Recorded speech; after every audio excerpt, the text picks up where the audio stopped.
بسم اللہ الرحمن الرحیم۔ اللہ تعالیٰ کے چند احکام اپنے محبوب بندوں کے نام۔ یا ایھا الناس اعبدوا ربکم الذی خلقکم، اے لوگو اپنے رب کی عبادت کرو جس رب نے تمہیں پیدا کیا۔ ولیعفوا ولیصفحوا الا تحبون ان یغفر اللہ لکم، اور چاہیے کہ لوگوں کو معاف کریں اور درگزر کریں۔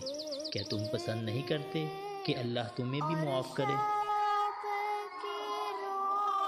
یا ایھا الذین آمنوا لا یسخر قوم من قوم عسى ان یکونوا خیرا منہم، اے ایمان والو ایک قوم دوسری قوم کا مذاق نہ اڑائے، ممکن ہے کہ وہ قوم اس قوم سے بہتر ہو۔ وَإِن كَانَ ذُو عُسْرَةٍ فَنَظِرَةٌ إِلَىٰ مَيْسَرَةٍ، اور اگر قرض لینے والا تنگ دست ہو تو اسے آسانی تک مہلت دے دو۔ اجتنبوا من الظن ولا تجسسوا ولا یغتب بعضکم بعضا، بدگمانی سے بچو اور جاسوسی نہ کرو اور کسی کی غیبت نہ کرو۔ ان اکرمکم عند اللہ اتقاکم، تم میں سے سب سے زیادہ معزز شخص اللہ کے نزدیک سب سے زیادہ پرہیزگار شخص ہے۔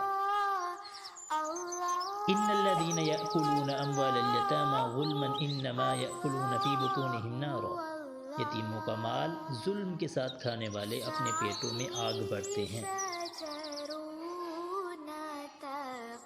ولا تکن للخائنین خصیما، خیانت کرنے والوں کی حمایت میں کبھی بحث نہ کرنا۔ ولا تعاونوا علی الاثم والعدوان، گناہ اور ظلم کی باتوں میں ایک دوسرے کی مدد نہ کرو۔